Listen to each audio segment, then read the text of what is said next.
Welcome to ABC campus. आज हम correction of errors के टॉपिक में इम्पैक्ट ऑफ करेक्टिंग एरर्स को डिस्कस करेंगे। तो बेसिकली सबसे पहले हम impact of error financial statements पर क्या होता है उस पर बात करेंगे। फिर खास तौर पर करेक्टिंग एंट्रीज का इफेक्ट प्रॉफिट पर। फिर रिवाइज प्रॉफिट अगर कैलकुलेट करना हो तो कैसे करना है। और करेक्टिंग एंट्रीज का जो इम्पैक्ट है वो अदर लाइन आइटम्स पर जैसे नॉन करंट एसेट्स और अदरवाइज उन पर कैसे हमने कंसीडर करना है उसको डिस्कस करेंगे from I cap study text.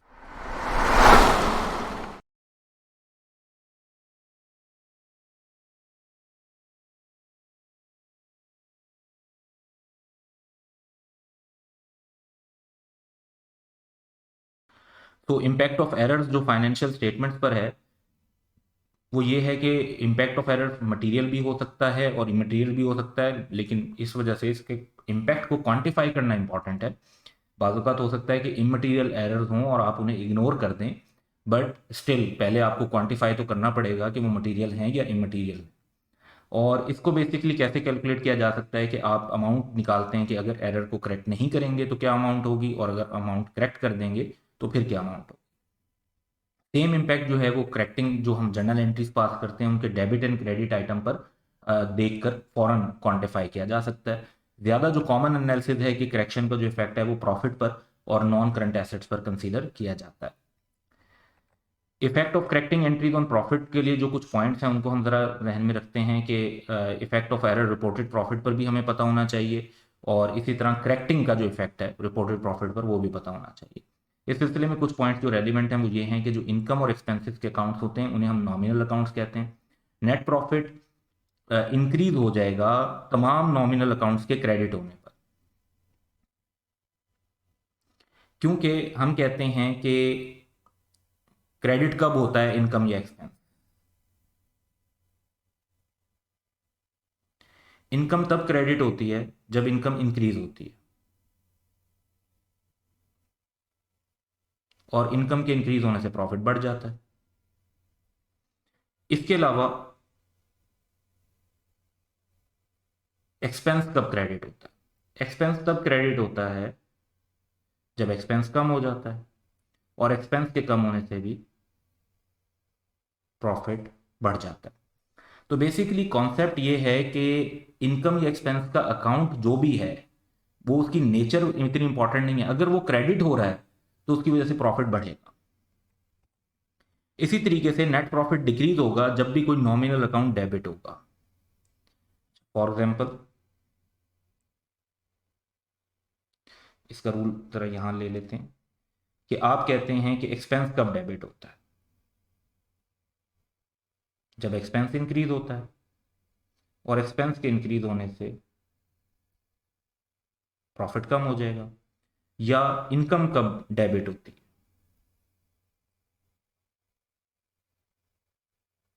जब इनकम डिक्रीज होती है और इनकम के कम होने से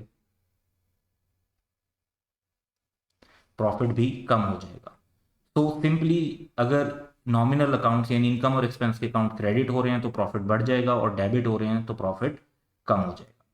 इसी तरह ग्रॉस प्रॉफिट पर भी सेम लेवल पे इम्पैक्ट पड़ता है इंक्रीज और डिक्रीज का, लेकिन ग्रॉस प्रॉफिट पर जो इम्पैक्ट है वो सिर्फ तब आएगा जब वो अकाउंट अफेक्ट हो रहे हो जिनका ताल्लुक रेवेन्यू और कॉस्ट ऑफ सेल से है, क्योंकि रेवेन्यू और कॉस्ट ऑफ सेल से ही ग्रॉस प्रॉफिट कैलकुलेट किया जाता है। बाकी इसमें जो क्रेडिट और डेबिट का कॉन्सेप्ट है वो सेम है, लेकिन ग्रॉस प्रॉफिट के लिए हमारा फोकस जो है वो सिर्फ revenue and cost of sales पर होगा और बाकी आइटम्स की वजह से ग्रॉस प्रॉफिट पर फर्क नहीं पड़ेगा। अब अगर हम इम्पैक्ट देखते हैं तो डिफरेंट ट्रांजैक्शंस हम सामने ले रहे हैं कि ये लेट्स से कि हमने करेक्टिंग एंट्रीज पास की और हम ये अंडरस्टैंड करना चाहते हैं कि इनकी वजह से प्रॉफिट के ऊपर क्या फ़र्क पड़ेगा। तो रूल्स को अगर अंडरस्टैंड करें तो हम ये कह रहे हैं, सिंपल रूल जो आपने जहन में रखना है वो कि डेबिट का मतलब है कि प्रॉफिट डिक्रीज हो रहा होगा इनकम एंड एक्सपेंस के डेबिट्स का। तो इनकम एंड एक्सपेंस के डेबिट्स का मतलब है कि प्रॉफिट कम होगा और क्रेडिट्स का मतलब है कि प्रॉफिट बढ़ेगा। तो एक कॉन्सेप्ट ये ध्यान में रखें। दूसरा कॉन्सेप्ट ये रखें कि अगर change sales and cost of sales में है तो ग्रॉस प्रॉफिट पर भी इफेक्ट होगा और नेट प्रॉफिट पर भी इफेक्ट होगा। लेकिन अगर impact other income, admin expense, selling expense, finance cost per है यानी वो लाइन आइटम्स जो ग्रॉस प्रॉफिट के बाद लिखे जाते हैं तो उनसे सिर्फ नेट प्रॉफिट पर इफेक्ट पड़ेगा। तो इसको अगर यहाँ पर हम देखें तो जितने भी हमारे पास आइटम हैं उनको इस रूल के मुताबिक ज़रा हाईलाइट कर लेते हैं। तो जितने भी डेबिट आइटम हैं वो माइनस करेंगे, प्रॉफिट को कम करेंगे, और जितने भी क्रेडिट आइटम हैं उनसे प्रॉफिट बढ़ेगा, इसलिए उसमें आप देखें प्लस का इफेक्ट आ रहा है। फिर आप नोटिस करें कि ये जो सेलिंग कॉस्ट हैं ये ग्रॉस प्रॉफिट को अफेक्ट नहीं कर रही, क्योंकि ये सेल्स या कॉस्ट ऑफ सेल्स से रेलिवेंट नहीं है। इसी तरह जो ऑफिस रिपेयर्स हैं ये एडमिन एक्सपेंस हैं, तो इससे सिर्फ नेट प्रॉफिट इफेक्ट हो रहा है। बाकी जो हमारे पास अकाउंट्स थे जैसे सेल रिटर्न है तो ये रेवेन्यू का पार्ट बनेगी, purchase return cost of sales में रिकॉर्ड होगी, सेल्स इट सेल्फ रेवेन्यू है, परचेजेस जब क्रेडिट हो रही हैं या डेबिट हो रही हैं वो कॉस्ट ऑफ सेल्स को अफेक्ट करेंगी, परचेजेस क्रेडिट हो रही हैं कॉस्ट ऑफ सेल्स को अफेक्ट करेंगी। तो जहाँ पे भी रेवेन्यू और कॉस्ट ऑफ सेल्स अफेक्ट हो रही है वहाँ पे gross profit and net profit दोनों अफेक्ट हो रहे हैं, और जहाँ पर इसके अलावा आइटम अफेक्ट हो रहा है इनकम और एक्सपेंस का वहाँ पे सिर्फ नेट प्रॉफिट अफेक्ट होगा। और डेबिट्स का मतलब है सिंपली प्रॉफिट कम होगा और क्रेडिट्स का मतलब है कि प्रॉफिट बढ़ेगा। तो ये स्ट्रेट फॉरवर्ड रूल आपने ध्यान में रखने हैं।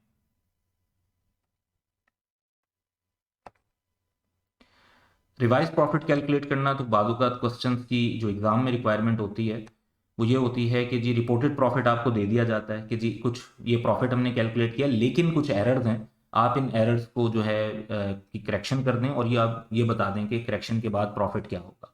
उसमें बाज़ औक़ात जर्नल एंट्रीज की रिक्वायरमेंट होती है और बाज़ औक़ात जर्नल एंट्रीज की रिक्वायरमेंट नहीं भी होती साथ। समटाइम्स डायरेक्टली ये पूछ लिया जाता है कि जी करेक्टेड प्रॉफिट की फिगर बताएं, समटाइम्स ये कहा जाता है कि पहले जर्नल एंट्रीज पास करें करेक्टिंग की, रेक्टिफिकेशन की, और उसके बाद बताएं कि प्रॉफिट क्या होगा। जहाँ पे एंट्रीज पूछ ली जाती हैं वहाँ पे काम आसान हो जाता है कि यानी एंट्रीज जब आप पास कर लेते हैं तो उसकी बेस पर प्लस और माइनस देखना काफ़ी इम्पैक्टफुल आसान है, क्योंकि जो डेबिट हो रहा होगा आइटम उससे हम देख लेंगे कि प्रॉफिट कम होगा और जो क्रेडिट हो रहा होगा इनकम और एक्सपेंस उससे प्रॉफिट बढ़ जाएगा। तो एक क्वेश्चन लेते हैं कि एक बुक कीपर ने एरर के अंदर रिकॉर्ड कर दिया the purchase cost of new item of equipment as ₹36,000 when it should have been 360,000। तो ये जो डिफरेंस है 324,000 से उसने कम रिकॉर्ड कर दिया। अब ड्राफ्ट प्रॉफिट जो है वो है आपका 2560,000 for the period was calculated before the discovery of error, यानी एरर मिलने से पहले का प्रॉफिट है। This included depreciation of 10%, 3600। जाहिर बात है कि अगर ये एरर ना हुआ होता तो आप 36,000 पे 10% ले रहे हैं तो 3600 है, अदरवाइज आप 36,000 की डेप्रिसिएशन ले रहे होते अगर आप करेक्ट फिगर पे कैलकुलेट करते। 360,000 का 10% 36,000 होता। तो करेक्ट फिगर फॉर प्रॉफिट क्या होगी? देखिए इसमें बेसिकली आंसर की तरफ हम जाते हैं। सबसे पहले तो हमें ड्राफ्ट प्रॉफिट ले लेना है। अब अगर हम वैसे देखें तो एसेट को बढ़ाने से तो प्रॉफिट के ऊपर कोई फर्क नहीं पड़ेगा। तो एसेट को आप बढ़ा देते हैं उससे तो आपका एसेट डेबिट होगा लेकिन प्रॉफिट पर कोई फर्क नहीं पड़ेगा। लेकिन जब आप एसेट को बढ़ाएंगे तो डेफिनेटली आपने एसेट से रिलेटेड डेप्रिसिएशन को भी बढ़ाना है। जब आप डेप्रिसिएशन को बढ़ाएंगे तो डेप्रिसिएशन में जो चेंज है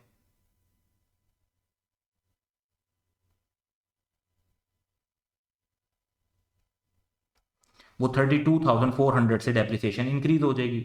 डेप्रिसिएशन क्योंकि एक एक्सपेंस है तो एक्सपेंस के इंक्रीज होने से आपका जो प्रॉफिट है वो कम हो जाएगा।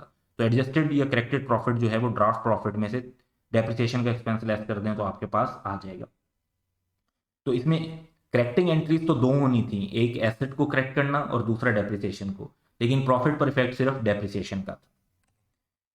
एक और क्वेश्चन देख लेते हैं छोटा सा कि bookkeeper in error recorded the ₹60,000 purchase cost of new machine as repair and maintain. तो एसेट रिकॉर्ड करना चाहिए था, उसे रिपेयर एंड मेंटेनेंस रिकॉर्ड कर दिया। ड्राफ्ट प्रॉफिट जो है वो 300,000 का है for the period was calculated before discovery of error. Depreciation machinery 20% cost per record की जाती है फॉर फुल ईयर। तो करेक्ट फिगर फॉर प्रॉफिट क्या होगी? तो यहाँ पर भी आप ये देखें कि पहले तो आप दो बेसिकली अगर एंट्री के हिसाब से करें, एक तो हमें प्लांट एंड मशीनरी को डेबिट करना है, रिपेयर एंड मेंटेनेंस को ख़त्म करना है।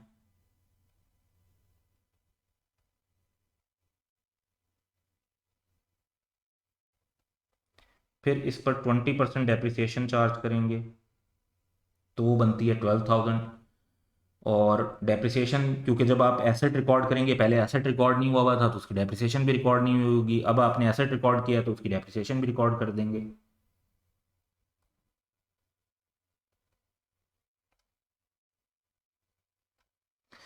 तो आपको जो प्रॉफिट गिवन है वो 300,000 है। रिपेयर एक्सपेंस, ये देखें ये प्रॉफिट और लॉस का आइटम है, ये क्रेडिट होगा तो आपका प्रॉफिट 60,000 से बढ़ जाएगा।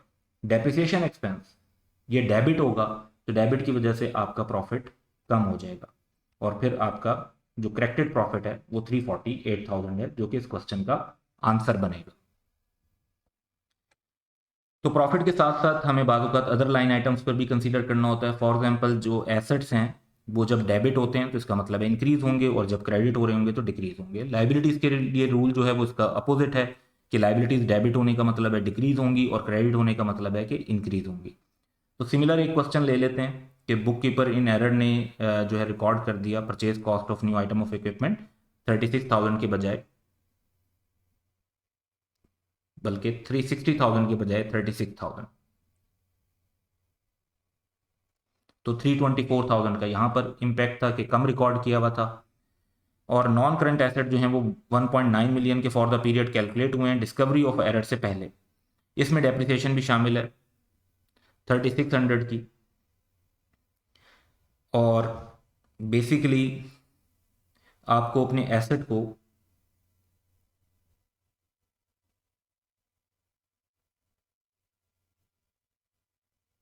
36,000 से बढ़ाकर 360,000 पर लेकर जाना है। तो एसेट को 324,000 पे लेंगे, फिर आपने 10% डेप्रिसिएशन चार्ज की 3600, जबकि 10% डेप्रिसिएशन 360,000 पे बनती 36,000। तो एसेट बढ़ेगा तो डेप्रिसिएशन भी बढ़ जाएगी 32,400 से। तो क्वेश्चन की रिक्वायरमेंट यही है कि correct figure for non current asset बताएं। तो हम बताएंगे कि जी पहले जो आपके एसेट्स हैं जो गिवन हैं वो 1.9 मिलियन के हैं, एसेट का इंक्रीज रिकॉर्ड करेंगे तो एसेट बढ़ जाएंगे, और फिर डेप्रिसिएशन रिकॉर्ड करेंगे एक्स्ट्रा तो उसकी वजह से एसेट कम हो जाएंगे। तो करेक्टेड नॉन करंट एसेट की जो फिगर है वो 2191600 की शो होगी। तो ये इम्पैक्ट जो है हमें एग्जाम में कैलकुलेट करने पड़ सकते हैं। तो सिंपली क्वेश्चन को अंडरस्टैंड करें कि एरर क्या हुआ है और करेक्टिंग एंट्री अब क्या बनेगी, और उसकी बेस पर आप उसका इम्पैक्ट किसी भी आइटम के ऊपर कैलकुलेट कर सकते हैं। Welcome to ABC campus. आज हम करेक्शन ऑफ एरर्स के टॉपिक में एक प्रैक्टिस क्वेश्चन कर रहे हैं जिसका टाइटल है BA एंटरप्राइजेज। 10 मार्क्स का ये क्वेश्चन है। तो क्वेश्चन का जो इनिशियल डाटा है कि वो accountant of BA enterprises prepared a statement of comprehensive income for the year ended December 31, 2013 which showed gross profit of 1050,000 and net profit of rupees 650,000. The company sells goods at cost plus markup of 20%. तो किसी जगह पर अगर हमें selling price से cost निकालनी पड़ी और वाइस वर्सा, तो हम कॉस्ट से सेल्स निकाल सकते हैं और सेल्स से कॉस्ट की फिगर फाइंड आउट कर सकते हैं 20% मार्कअप की बेस पर। फिर बताया गया कि the following errors and omissions were found on a detailed review of the financial statement, और उसके बाद हमें आइटम्स दिए हुए हैं जो एरर्स एंड ओमिशंस हैं, और इसके बाद रिक्वायरमेंट क्या है वो देखते हैं। Ascertain the correct amount of gross and net profit for the year. तो बेसिकली जो रिक्वायरमेंट है वो जर्नल एंट्रीज पास करने की नहीं है, सस्पेंस अकाउंट बनाने की नहीं है। रिक्वायरमेंट सिर्फ इतनी है कि हमने जो जर्नल एंट्रीज हैं उनको जहन में रखते हुए जस्ट कि उनका इम्पैक्ट क्या होगा उसको जहन में रखते हुए just gross and net profit को फोकस करना है। तो इसकी टेक्निक ये होगी कि हम जो चीज़ें सेल्स और कॉस्ट ऑफ सेल्स को अफेक्ट करती हैं उनसे तो ग्रॉस प्रॉफिट भी अफेक्ट होगा और उनसे नेट प्रॉफिट भी अफेक्ट होगा, लेकिन वो आइटम्स जो ग्रॉस प्रॉफिट के बाद प्रेजेंट होते हैं स्टेटमेंट ऑफ कॉम्प्रिहेंसिव इनकम में, जैसे admin expense, selling expense, finance cost वगैरह, तो वो सिर्फ नेट प्रॉफिट को अफेक्ट करेंगे, वो ग्रॉस प्रॉफिट को अफेक्ट नहीं करेंगे। तो इसका सोल्यूशन बनाने की तरफ चलते हैं, और एडिशनली हम अंडरस्टैंडिंग के लिए जर्नल एंट्रीज भी आपके साथ शेयर करेंगे, ताकि अगर इन केस आपको किसी भी आइटम में कंफ्यूजन हो तो उन जर्नल एंट्रीज के थ्रू भी आप प्रॉफिट के ऊपर इम्पैक्ट को अंडरस्टैंड कर सकें।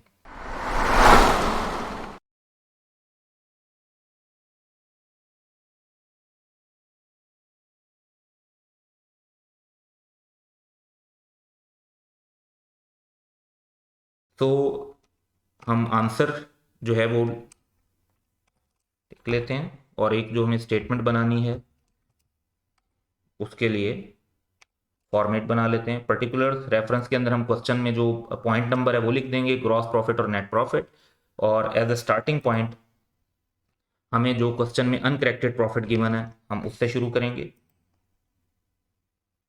Which is 1,050,000 and 650,000 respectively, gross profit and net profit.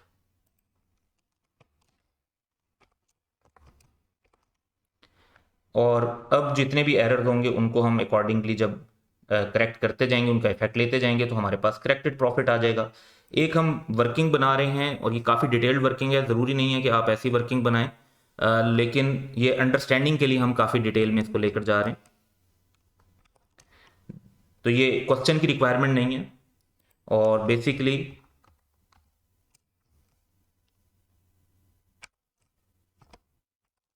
इसमें हम एंट्रीज पास करके एंट्रीज के इम्पैक्ट के साथ चीज़ों को अंडरस्टैंड कर रहे होंगे कि हमारे प्रॉफिट और लॉस के ऊपर क्या इफेक्ट पड़ेगा। तो स्टेप वाइज ऑप्शन देखते हैं, पहले इस वर्किंग में डालेंगे और उसके बाद अपने मेन आंसर में ले जाएंगे। तो क्वेश्चन का जो सबसे पहला पार्ट है, ए पार्ट, कि items not included in the statement of comprehensive income. अब नॉट इंक्लूडेड का मतलब है कि ट्रांजेक्शन रिकॉर्ड ही नहीं हुई, ओमिशन हुआ है। तो सबसे पहली ट्रांजेक्शन है free sample costing ₹25,000 worth send to potential and regular customer. तो क्योंकि हमारी नॉर्मल एजम्पशन ये होती है कि पीरियोडिक इन्वेंट्री सिस्टम है, तो उस हिसाब से जो हमारी एंट्री होनी चाहिए, हमें ये ओमिशन रिकॉर्ड करना है। तो जब फ्री सैंपल्स दिए जाते हैं तो आप free sample expense, basically selling expense को डेबिट करते हैं और परचेजेस को क्रेडिट करते हैं, क्योंकि जो इन्वेंट्री जाती है आपके पास से उसका इफेक्ट परचेजेस में जाता है। तो क्वेश्चन में अमाउंट दी हुई है 25,000।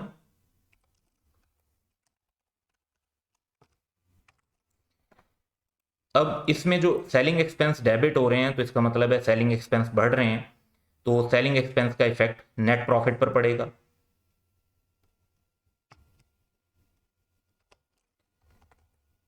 लेकिन ग्रॉस प्रॉफिट पर नहीं पड़ेगा, क्योंकि ग्रॉस प्रॉफिट के बाद लिखे जाते हैं सेलिंग एक्सपेंस, तो एक्सपेंस होने की वजह से हमारा नेट प्रॉफिट कम हो जाएगा। दूसरा इफेक्ट है परचेजेस। परचेजेस क्रेडिट हो रही हैं, यानी परचेजेस कम हो रही हैं, तो परचेज का एक्सपेंस जब कम होगा तो उससे प्रॉफिट बढ़ जाएगा, क्योंकि ये रिडक्शन इन परचेज एक्सपेंस है। और क्योंकि परचेजेस कॉस्ट ऑफ सेल्स में लिखी जाती हैं, तो ये ग्रॉस प्रॉफिट को भी इफेक्ट करेगा। हर वो चीज जो सेल्स और कॉस्ट ऑफ सेल्स में आती है वो ग्रॉस प्रॉफिट को भी इफेक्ट करेगी और नेट प्रॉफिट को भी इफेक्ट करेगी। तो परचेज एक्सपेंस कम होने से हमारा प्रॉफिट बढ़ेगा।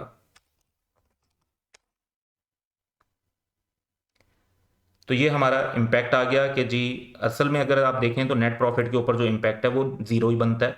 तो आप अगर इसको नील भी कर देते तो तब भी ये ठीक हो जाता, लेकिन ये कि हमने प्रॉपर हर स्टेप यहाँ पे मेंशन कर दिया है। अब सेकंड पॉइंट पर जाते हैं। Goods costing 10,000 were taken by the owner for personal use and goods having sales value of 2,500 were use for office repairs. अच्छा, अब ये दो अलग अलग बातें हैं। पहली बात तो ये कि जो ऑनर ने पर्सनल यूज के लिए लिया वो ड्राइंग्स है, और यहाँ पर हमें गुड्स की कॉस्ट दी हुई है 10,000। तो पहले इस एक ट्रांजेक्शन को अलग ले लेते हैं। तो हमारी एंट्री बेसिकली होगी ड्राइंग्स डेबिट और परचेजेस क्रेडिट, और कॉस्ट ही दी हुई है, तो जो इन्वेंट्री से रिलेटेड एंट्री होती है वो कॉस्ट पर ही होती है।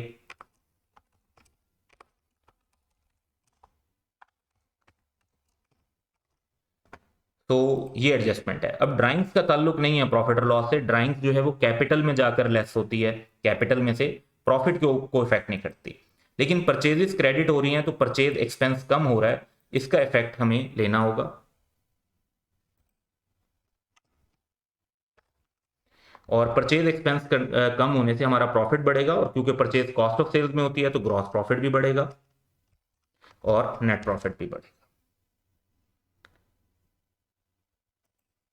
इसके बाद जो इसमें सेकंड है, गुड्स हैविंग सेल्स वैल्यू। तो सेल्स वैल्यू का मतलब है कि मार्कअप वाली इंफॉर्मेशन यूज करते हुए हम सेल से कॉस्ट निकाल लेंगे। तो सेल्स वैल्यू है 2,500, जो चीजें ऑफिस रिपेयर के लिए यूज हुई हैं।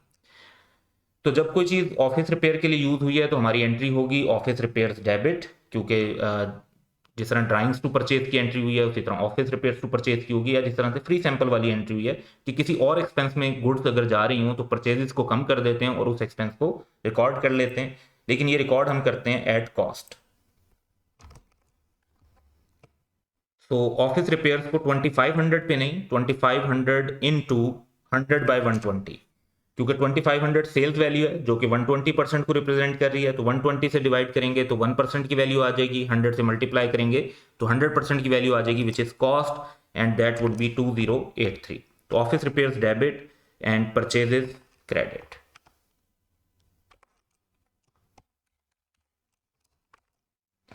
अब इसमें जो ऑफिस रिपेयर्स हैं ये एडमिनिस्ट्रेटिव एक्सपेंस है, तो ये ग्रॉस प्रॉफिट को अफेक्ट नहीं करेगा, तो पहले तो ये एक्सपेंस रिकॉर्ड कर लेते हैं।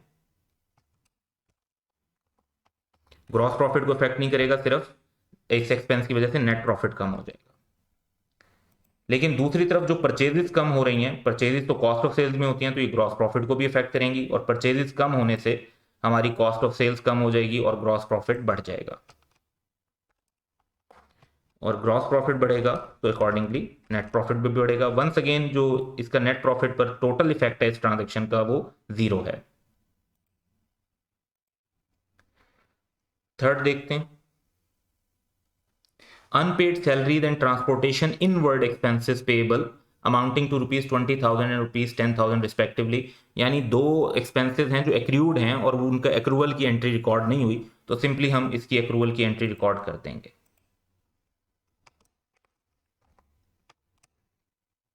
सैलरीज एक्सपेंस डेबिट, ट्रांसपोर्टेशन इन जैसे कैरिज इन होता है वो डेबिट, और एक्सपेंसेस पेएबल या एक्रूड एक्सपेंसेस जो लाइबिलिटी के तौर पर होंगे वो हम क्रेडिट कर देंगे। तो अमाउंट्स हमें दी हुई हैं 20,000, 10,000, और टोटल पेएबल जो बन जाएगा वो होगा 30,000। तो ये हमारी एडजस्टमेंट है। अब सबसे पहले हम सैलरीज एक्सपेंस रिकॉर्ड करेंगे। तो सैलरीज एक्सपेंस इंक्रीज होने से हमारा नेट प्रॉफिट कम हो जाएगा। इसका ग्रॉस प्रॉफिट पर इफेक्ट नहीं पड़ेगा क्योंकि सैलरीज एक्सपेंस को हम ऑपरेटिंग एक्सपेंस के अंदर डील कर रहे होते हैं। इसके बाद ट्रांसपोर्टेशन का एक्सपेंस डेबिट हो रहा है, एक्सपेंस रिकॉर्ड करने से हमारा प्रॉफिट कम हो जाएगा, लेकिन ये क्योंकि ट्रांसपोर्टेशन इन है कैरिज इन की तरह, तो ये कॉस्ट ऑफ सेल्स में रिकॉर्ड होता है, तो इससे ग्रॉस प्रॉफिट पर भी फर्क पड़ेगा और नेट प्रॉफिट पर भी फर्क पड़ेगा। एक्सपेंस की वजह से ग्रॉस प्रॉफिट भी कम हो जाएगा और नेट प्रॉफिट भी कम हो जाएगा। तो फर्स्ट ट्रांजेक्शन में असल में 4 ट्रांजेक्शन थी जिनको हमने इनकॉर्पोरेट किया। अब सेकंड पे चलते हैं कि old furniture items were sold for 3,000 and entered in the sales day book. जबकि फर्नीचर का आइटम सेल किया तो डिस्पोजल अकाउंटिंग होनी चाहिए। बुक वैल्यू इन आइटम की 2,000 थी, तो 3,000 का अगर हमने सेल किया है आइटम और उसकी बुक वैल्यू 2,000 थी, तो 1,000 का हमारे पास गेन ऑन डिस्पोजल आ जाएगा।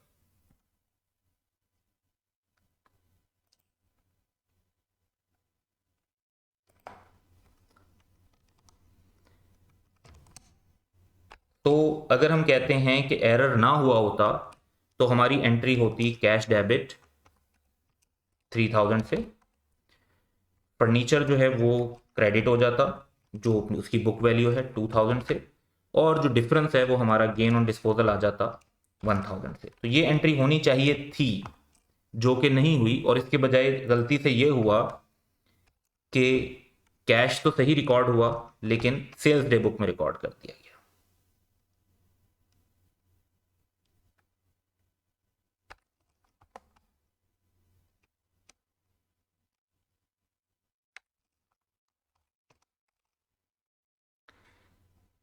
तो या हम कहते हैं कि ये रिसीवेबल की बेसिस पर है, क्योंकि सेल्स डे बुक में है तो क्रेडिट पर होगा, तो रिसीवेबल डेबिट हम कर देते हैं, ये ज़्यादा एक्यूरेट इसकी रिप्रेजेंटेशन बनेगी। अब ये यहाँ पर जब रिकॉर्ड हुआ 3,000 की बेस पे, तो रिसीवेबल तो रिकॉर्ड होना चाहिए था, वो रिकॉर्ड हो गया, क्रेडिट ट्रांजेक्शन एज्यूम कर ली हमने यहाँ पे। तो अब हमारी करेक्टिंग एंट्री क्या होगी वो इंपॉर्टेंट पॉइंट है। तो करेक्टिंग एंट्री हमारी ये होगी कि रिसीवेबल तो डेबिट होना चाहिए था 3,000 का, और 3,000 से हो गया, इसको तो ठीक करने की ज़रूरत नहीं है। सेल्स हमारी गलत क्रेडिट हुई है, इसको हमें डेबिट करना होगा।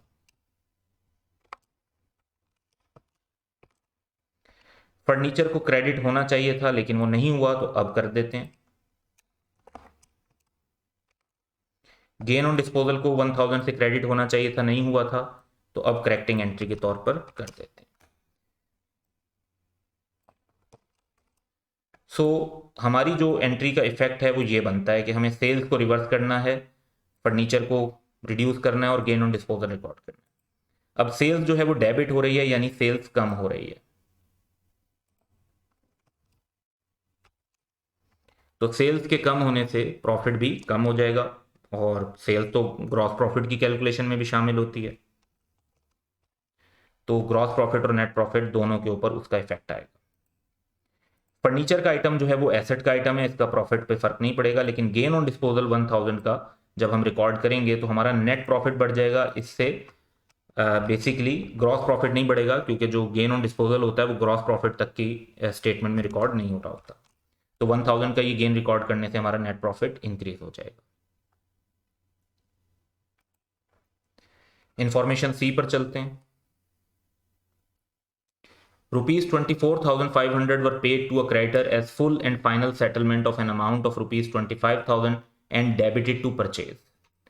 अब 24,500 हमने पे किए थे, टोटल अमाउंट 25,000 थी, लेकिन उसको हमने डेबिट कहाँ कर दिया, परचेजेस में कर दिया। तो इसकी करेक्ट एंट्री को भी समझते हैं और ये भी समझते हैं कि गलत एंट्री क्या हुई है। तो अगर एरर ना हुआ होता तो हम ट्रेड पेबल रिकॉर्ड करते कि ख़त्म हो गया, फुल एंड फाइनल सेटलमेंट हो गई 25,000 की। कैश जो हमें पे करना पड़ा वो 24,500 का पे करना पड़ा, और बाकी जो डिस्काउंट रिकॉर्ड होता है, डिस्काउंट से हमारी परचेजेस की जो कॉस्ट है वो हम रिड्यूस कर देते हैं बाय 500। सो ये हमारी एंट्री रिकॉर्ड होनी चाहिए थी, लेकिन ऐसा नहीं हुआ। एरर में क्या हुआ कि हमने परचेजेस को डेबिट कर दिया, और कैश तो पेमेंट के तौर पे रिकॉर्ड हुआ ही हुआ है। तो जो चीज़ नहीं बताई हुई क्वेश्चन में कि गलत हुई है, वो हम एज्यूम करते हैं कि वो ठीक रिकॉर्ड हुई है। तो एंट्री रिकॉर्ड ऐसे होनी चाहिए थी, रिकॉर्ड परचेजेस के अंदर हो गई। तो अब सवाल ये पैदा होता है कि हमारी करेक्टिंग एंट्री क्या होगी। तो देखें, अगर आप नोटिस करें तो कैश तो ठीक रिकॉर्ड हुआ हुआ है, जितने का क्रेडिट होना चाहिए था उतने का ही हुआ हुआ है, तो उसमें प्रॉब्लम नहीं है। ट्रेड पेबल जो हैं वो डेबिट होने चाहिए थे 25,000 से, लेकिन हमने नहीं किए वे, तो अब कर देते हैं। परचेजेस जो हैं वो क्रेडिट होनी चाहिए थी 500 से, हमने उल्टा डेबिट कर दी 24,500 से। तो अब हमें परचेजेस को क्रेडिट करना पड़ेगा पूरे 25,000 से। 500 से ये जो रिकॉर्ड होना चाहिए था क्रेडिट, ये वाला किया है, और 24,500 से जो डेबिट गलती से हो गई थी उसको रिवर्स किया। तो 500 का क्रेडिट जो रिकॉर्ड होना चाहिए था और 24,000 का जो गलत डेबिट हो गया था उसका रिवर्सल मिलाकर ये भी 25,000 बनता है। तो ये हमारी एंट्री स्टेब्लिश हो जाती है। अब हमें ट्रेड पेबल तो स्टेटमेंट ऑफ फाइनेंशियल पोजीशन का आइटम है, इससे प्रॉफिट और लॉस पे फर्क नहीं पड़ता। परचेजेस क्रेडिट होने से हमारा परचेज एक्सपेंस कम हो जाएगा और प्रॉफिट बढ़ जाएगा।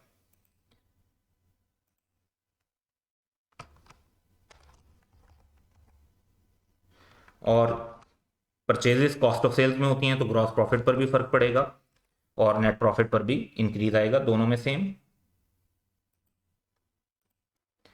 इसके बाद हम ऑप्शन आइटम डी पर चलते हैं।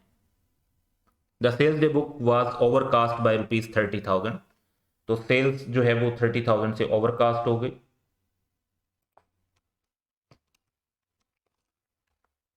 सो बेसिकली हमें करेक्शन करने के लिए सेल्स ज़्यादा हो गई है, तो हमें सेल्स को कम करना होगा, और सेल्स को कम करने के लिए हम डेबिट करेंगे। क्रेडिट में क्योंकि ओवरकास्टिंग एरर है, एक साइड पर इम्पैक्ट जाता है, तो दूसरा इम्पैक्ट हमें सस्पेंस में लेना होगा।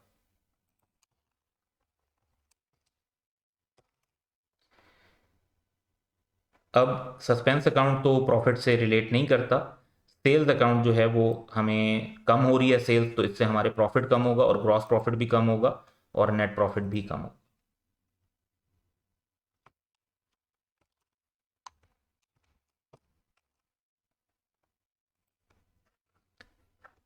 नेक्स्ट है, an amount of 67,000 was carried forward in the purchase day book as 6,700। तो डिफरेंस है 60,300 का। तो हमारी परचेजेस आगे कम कैरी फॉरवर्ड हो गई, तो हमें परचेजेस को बढ़ाना पड़ेगा।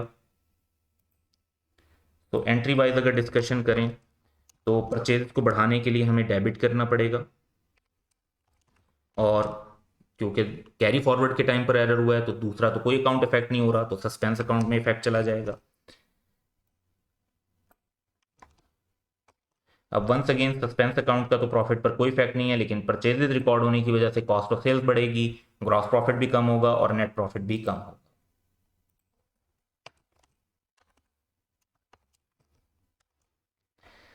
अब हम सारा जो कैलकुलेशन है ग्रॉस प्रॉफिट की भी कर सकते हैं और इसी तरीके से नेट प्रॉफिट के भी सिंपली कैलकुलेटर पे टोटल कर लेते हैं।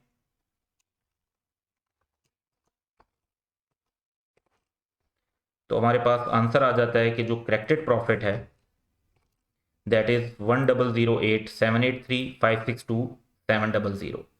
तो हमारा जो सोल्यूशन था वो तो सिंपली हमें ये फिगर्स प्रेजेंट करनी थी, और लेकिन ये कि हमने ज़्यादा डिटेल में इसलिए डिस्कस किया है ताकि कॉन्सेप्ट डेवलप हो जाए कि किस तरीके से हम एरर को आइडेंटिफाई करते हैं और उसका प्रॉफिट के ऊपर इम्पैक्ट लेते हैं। ये चीज़ें जो वर्किंग हमने इतनी डिटेल में की है, ये आपको अगर एग्जाम में क्वेश्चन इस तरह का आता है तो उसमें प्रेजेंट करने की ज़रूरत और एंट्रीज बनाकर लिखने की ज़रूरत नहीं है।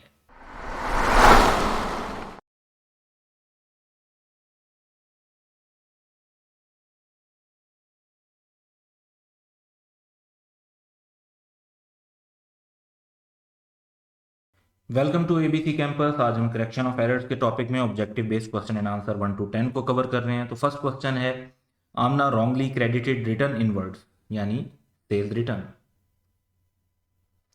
ऑफ ₹3500 टू रिटर्न आउटवर्ड, यानी उसको परचेज रिटर्न के तौर पर रिकॉर्ड कर दिया। ऑल दो receivable account was correctly credited. तो और इन्होंने कर क्या दिया, जो रिटर्न आउटवर्ड है उसको क्रेडिट ही रिकॉर्ड किया, हालांकि जो रिटर्न इनवर्ड है वो नेचुरली डेबिट रिकॉर्ड होती है क्योंकि सेल्स रिटर्न है, और परचेज रिटर्न क्रेडिट रिकॉर्ड होती है। तो रिकॉर्ड जो है वो क्रेडिट वाला किया। तो क्वेश्चन ये है कि what will be the difference in the trial balance prepared at the year and. Trial balance में इसकी वजह से क्या डिफरेंस अराइज होगा इस एरर की वजह से। तो एंट्री बेसिकली जो रिकॉर्ड होनी चाहिए थी वो तो थी कि सेल्स रिटर्न डेबिट होती और रिसीवेबल क्रेडिट हो जाता, लेकिन एंट्री ये रिकॉर्ड हुई कि रिसीवेबल तो ठीक रिकॉर्ड हुआ लेकिन सेल्स रिटर्न के बजाय परचेज रिटर्न रिकॉर्ड हो गया और वो भी क्रेडिट हो गया। जब दोनों आइटम क्रेडिट हो गए तो डेबिट साइड पर डिफरेंस राइज हो गया होगा, डेबिट साइड शॉर्ट हो गई होगी, तो 7000 से सस्पेंस अकाउंट राइज हो गया, जिसका मतलब है कि इतने से डेबिट साइड शॉर्ट थी। इतने से डेबिट साइड शॉर्ट थी तो इसका मतलब है कि इतने से ही क्रेडिट साइड ज्यादा थी 7000 से। अच्छा, यहां पर अगर आप देखें तो अमाउंट गलत है और यहां पे डेबिट साइड लिखा हुआ, तो option D is the only correct. Question 2 है कि for the year ended 31 December 2018 Ahmed showed a profit of ₹15,500। It was further discovered during the year he purchased a piece of equipment for ₹5,000. Transaction was recorded as debit repairs account and credit cash account. अब equipment खरीदा था तो repairs को तो debit नहीं होना चाहिए था, ये गलत हो गया। It is policy to depreciate equipment at 10%। अब जब आपने एसेट रिकॉर्ड नहीं किया तो डेप्रिसिएशन भी रिकॉर्ड नहीं की होगी। And charging full year depreciation in the year of purchase, what is the impact of correcting the errors. तो एंट्री जो रिकॉर्ड होनी चाहिए थी वो होनी चाहिए थी कि इक्विपमेंट को डेबिट करते और कैश क्रेडिट करते। गलती ये हुई कि रिपेयर अकाउंट को डेबिट कर दिया। तो अब करेक्शन जो हमारी एंट्री होगी वो दो होंगी। एक तो हम इक्विपमेंट टू रिपेयर्स करेंगे कि जो रिपेयर्स हैं वो रिवर्स कर दें और इक्विपमेंट रिकॉर्ड हो जाए, और फिर जब इक्विपमेंट रिकॉर्ड करेंगे तो उसकी 10% डेप्रिसिएशन भी रिकॉर्ड करेंगे। अब जहाँ पे रिपेयर एक्सपेंस क्रेडिट हो रहा है तो इसका मतलब है एक्सपेंस कम होने से हमारा प्रॉफिट बढ़ जाएगा, और डेप्रिसिएशन का एक्सपेंस डेबिट हो रहा है तो एक्सपेंस रिकॉर्ड होने से हमारा प्रॉफिट कम हो जाएगा। तो 5000 से प्रॉफिट बढ़ेगा, 500 से प्रॉफिट कम होगा, नेट इफेक्ट होगा 4500। तो ओवरऑल प्रॉफिट इंक्रीज होना है 4500 से। तो correct option would be option C. Question 3 है कि which of the following errors will require creating a suspense account. Suspense account वहां पर अराइज होगा जहां पे डेबिट और क्रेडिट की अमाउंट डिफरेंट हो जाएगी। तो repair expense was considered a purchase of asset, तो रिपेयर एक्सपेंस ने भी डेबिट होना था, परचेज ऑफ एसेट भी डेबिट हो जाती है, तो इस ये एरर तो है लेकिन इसकी वजह से सस्पेंस अकाउंट राइज नहीं होगा क्योंकि डेबिट की जगह डेबिट ही हुआ है। दूसरा है purchase of inventory was considered purchase of non current asset. Once again purchase of inventory में परचेज अकाउंट डेबिट होना था, नॉन करंट एसेट अकाउंट को कंसीडर कर लिया तो वो भी डेबिट होता है, तो डेबिट की जगह डेबिट, मतलब कोई सस्पेंस राइज नहीं होगा। An invoice of 2500 was totally omitted. Totally omitted का मतलब है कि ना डेबिट रिकॉर्ड हुआ ना क्रेडिट रिकॉर्ड हुआ। तो जब ना डेबिट रिकॉर्ड हुआ ना क्रेडिट रिकॉर्ड हुआ तो दोनों साइड पर इक्वल इफेक्ट आया। इक्वल इफेक्ट आया तो सस्पेंसराइज नहीं होगा। लास्ट ऑप्शन ये है कि petty cash expenses of 500 were only credited to bank account. अब एक जगह क्रेडिट हुआ है और डेबिट कहीं नहीं हुआ, तो इसका मतलब है यहां पे सस्पेंस अकाउंट राइज हो जाएगा। यही हमारा करेक्ट ऑप्शन होगा। क्वेश्चन 4 है कि Zahid granted an early settlement discount of rupees 1500 to one of its customer. The discount amount was correctly entered in the account receivable account. यानी रिसीवेबल में जो इम्पैक्ट होता है कि उस डिस्काउंट की वजह से कम हो जाते हैं वो हो गया, but it was wrongly credited to revenue account. In fact discount की वजह से तो रेवेन्यू रिड्यूस होता है, रेवेन्यू कम होता है, तो रेवेन्यू अकाउंट में डेबिट होना चाहिए था और गलती से क्या कर दिया, क्रेडिट कर दिया। The sales to this customer was originally recorded at gross amount, यानी ओरिजिनली आपने फुल वैल्यू पर सेल्स रिकॉर्ड की हुई थी, तो अब रेवेन्यू को ही कम करना चाहिए था डिस्काउंट के टाइम पर। And Zahid does not maintain separate discount allowed account, तो अलग डिस्काउंट अलाउड अकाउंट मेंटेन नहीं करते, तो इसका मतलब है कि डायरेक्ट रेवेन्यू के अकाउंट में एडजस्टमेंट होती है। In order to balance the trial balance at year end what should be the balance of suspense account in trial balance. तो हमें ये देखना है कि जी सस्पेंस अकाउंट कितने का राइज हो रहा होगा। तो एंट्री हमारी रेवेन्यू रिड्यूस करना चाहिए था, डेबिट करना चाहिए था और रिसीवेबल क्रेडिट करना चाहिए था।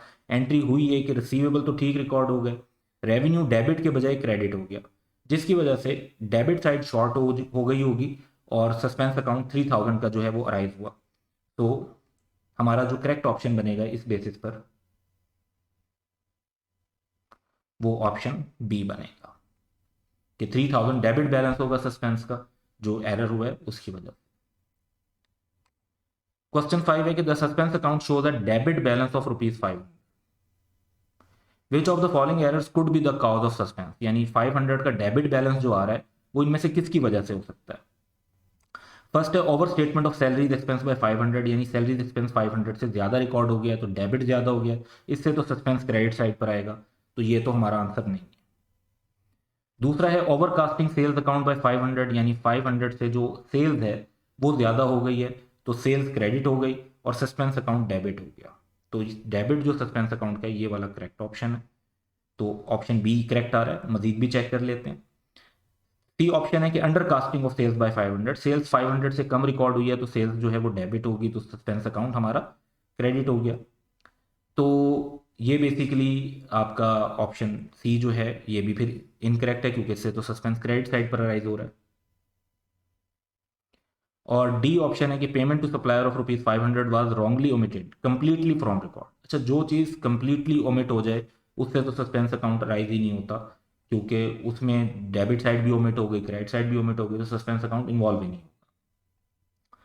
तो हमारे पास जिस सिचुएशन में डेबिट साइड पर सस्पेंस राइज हो रहा होगा, जिस एरर की वजह से, एररनेस एंट्री की वजह से, वो ऑप्शन बी करेक्ट बनता है। क्वेश्चन 6 है interest expense of ₹100 has been wrongly debited to stationery expense. What entry is required to correct the error, यानी एरर वाली एंट्री नहीं, करेक्टिंग एंट्री चाहिए। तो एंट्री आपकी होनी चाहिए थी interest expense to bank, let's say कि पेमेंट हो गई है और हो गई वो स्टेशनरी एक्सपेंस टू बैंक, यानी इंटरेस्ट के बजाय स्टेशनरी में डेबिट हो गया। तो करेक्टिंग एंट्री ये होगी, जो इंटरेस्ट एक्सपेंस रिकॉर्ड होना चाहिए वो डेबिट के तौर पर रिकॉर्ड कर दें, और जो स्टेशनरी एक्सपेंस गलत डेबिट हो गया था उसको अब रिवर्स करने के लिए क्रेडिट कर दें।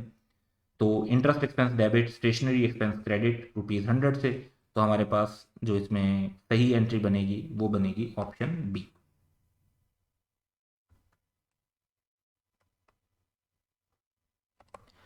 क्वेश्चन 7 है कि which of the following errors will not affect a trial balance, कि इनमें से कौन सा ट्रायल बैलेंस को अफेक्ट नहीं करेगा। तो वन बाय वन देख लेते हैं। सबसे पहला है कि 5000 यूटिलिटी एक्सपेंस वर इंटायरली ओमिटेड। तो जो चीज़ इंटायरली ओमिट हो गई वो ट्रायल बैलेंस को अफेक्ट नहीं करेगी फ्रॉम रिकॉर्डिंग से, क्योंकि ना आपने डेबिट रिकॉर्ड किया ना क्रेडिट रिकॉर्ड किया। जब एक कंप्लीट ओमिशन होता है तो कोई सस्पेंस अकाउंट भी इन्वॉल्व नहीं होता, तो will not affect trial balance के हिसाब से हमारा ऑप्शन तो ए ही ठीक बनता है। लेकिन बाकी भी डिस्कस कर लेते हैं। Rent paid of ₹2500 has been recorded as 1500 in the rent account. तो बेसिकली आपने रेंट जो था वो 1500 का रिकॉर्ड कर दिया, बैंक से पेमेंट 2500 की हुई थी तो 1000 का डिफरेंस राइज हो गया, तो इसमें तो सस्पेंस अकाउंट आ रहा है, ये तो करेक्ट नहीं। सेल्स रेवेन्यू अकाउंट अंडरकास्ट हो गया, अंडरकास्टिंग ओवरकास्टिंग के एरर तो वैसे सस्पेंस क्रिएट करते हैं। तो इसमें बेसिकली क्या हुआ कि आपने जो सेल्स रेवेन्यू अकाउंट है वो 10,000 से कम रिकॉर्ड किया, यानी रिसीवेबल रिकॉर्ड हो गया 10 का, सेल्स रिकॉर्ड नहीं हुई, और उसकी वजह से 10,000 से जो है सस्पेंस अकाउंट राइज हो गया, इससे तो ट्रायल बैलेंस इफेक्ट हो जाएगा, ये भी इनकरेक्ट है।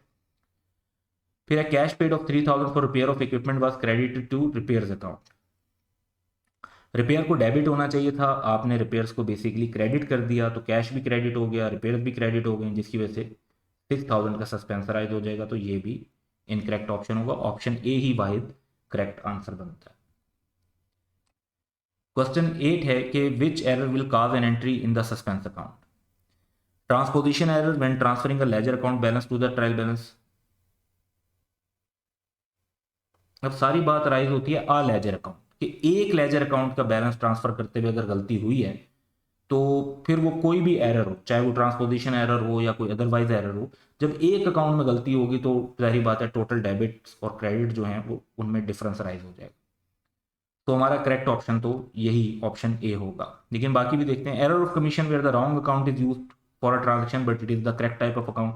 तो आप कहते हैं कि एक रिसीवेबल के बजाय दूसरे रिसीवेबल में डेबिट कर दिया, होना डेबिट ही चाहिए था, दूसरे अकाउंट में चला गया और डेबिट ही हुआ, तो डेबिट क्रेडिट पे तो फर्क नहीं पड़ा, तो वो प्रॉब्लम नहीं आएगा। एरर ऑफ ओमिशन में ना डेबिट रिकॉर्ड हुआ होता है ना क्रेडिट रिकॉर्ड हुआ होता है, तो इससे भी सस्पेंस अकाउंट राइज नहीं होगा। और एरर ऑफ प्रिंसिपल भी एरर ऑफ कमीशन की तरह ही होता है कि इसमें टाइप ऑफ अकाउंट डिफरेंट होती है, लेकिन डेबिट की जगह डेबिट ही हुआ होता है या क्रेडिट की जगह क्रेडिट ही हुआ होता है, तो इस वजह से इसकी वजह से भी सस्पेंस अकाउंट राइज नहीं होगा। सिर्फ ऑप्शन ए एक ऐसी सिचुएशन है जहां पर हमारा सस्पेंस अकाउंट राइज हो रहा होगा। क्वेश्चन 9 है कि correction of which of the following error would require an entry in the suspense account. तो करेक्शन की एंट्री हमने पास करनी है और देखना है कि क्या उसमें सस्पेंस अकाउंट इन्वॉल्व होगा या नहीं। फर्स्ट है cheque ₹2000 paid to Asif had been debited to Arif account. तो जब हमने उसे चेक पे किया था तो बैंक क्रेडिट होना चाहिए था, डेबिट होना चाहिए था आसिफ, लेकिन हमने डेबिट कर दिया आरिफ को, तो अब आसिफ को अब डेबिट कर देते हैं और आरिफ को जो गलत डेबिट किया था वो क्रेडिट कर देते हैं, तो इसमें तो सस्पेंस अकाउंट इन्वॉल्व नहीं होगा। Purchase of stationery ₹80 had been debited to purchase account. तो आपने स्टेशनरी को डेबिट करना था, उसकी जगह परचेजेस को डेबिट कर दिया, तो अब स्टेशनरी को डेबिट कर दें और परचेजेस जो गलत डेबिट कर दी थी उन्हें क्रेडिट कर दें, तो सस्पेंस अकाउंट इसमें भी इन्वॉल्व नहीं है। Commission income ₹120 had been debited to loan interest account. अब कमीशन इनकम जो है वो तो क्रेडिट होनी चाहिए थी, आपने लोन इंटरेस्ट अकाउंट में डेबिट कर दी, तो बेसिकली अब करेक्शन जो होगी उसमें कमीशन इनकम को 120 से हम क्रेडिट करेंगे जो होनी चाहिए थी, जो गलत इंटरेस्ट डेबिट हो गया था उसको ख़त्म करने के लिए क्रेडिट करेंगे, और दोनों साइड्स पे क्रेडिट आ जाएगा, तो करेक्टिंग एंट्री में हमें डेबिट करना पड़ेगा सस्पेंस को। तो जब हम डेबिट करेंगे सस्पेंस को तो इसमें सस्पेंस अकाउंट इन्वॉल्व हो गया, ये हमारा करेक्ट ऑप्शन है। ऑप्शन डी भी देख लेते हैं कि salary account has been under cast by 300 and the entertainment account had been over cast by 300। तो सैलरीज का एक्सपेंस कम रिकॉर्ड हुआ है उसे 300 से बढ़ा देते हैं, और एंटरटेनमेंट का एक्सपेंस ज़्यादा हो गया है उसे अब कम करने के लिए क्रेडिट कर देते हैं, तो ये डेबिट और क्रेडिट कंपनसेटिंग एरर से इक्वल हो गए और इनमें कोई सस्पेंस अकाउंट इन्वॉल्व नहीं होगा। तो option C is the only correct option. Question 10 है कि a trial balance was extracted from the books of Nizam, it was found that debit side exceeded credit side, following errors were identified. तो purchase account जो है वो overcast हो गया, यानी purchases ज़्यादा रिकॉर्ड हो गई, तो परचेजेस को अब क्रेडिट कर देंगे। An amount paid to Sajjad was debited to his account. जब किसी को अमाउंट पे करते हैं तो बैंक क्रेडिट होता है, उसका अकाउंट डेबिट होना चाहिए, तो उसके अकाउंट में डेबिट ही हुई है, लेकिन 98,000 की हो गई है 89,000 के बजाय, तो 9,000 से ज़्यादा डेबिट हो गया ये। Sales account was under casted by 11,000, यानी सेल्स अकाउंट कम रिकॉर्ड हुआ है, सेल्स अकाउंट क्रेडिट होता है तो कम रिकॉर्ड हुआ है 11,000 से। क्वेश्चन ये है कि what was the balance of suspense account before correction of error.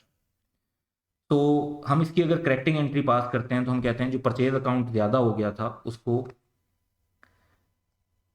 कम कर देते हैं, क्रेडिट कर देते हैं। सजाद का अकाउंट ज़्यादा डेबिट हो गया था 9,000 से, उसको क्रेडिट कर देते हैं। सेल्स 11,000 से कम रिकॉर्ड हुई थी, अब रिकॉर्ड कर देते हैं।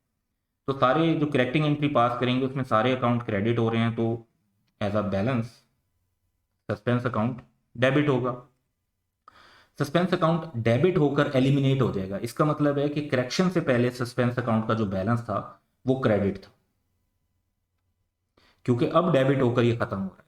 तो इसका मतलब है originally before correction it's balance was credit. तो option A would be correct. So that's all for today. Have a good day.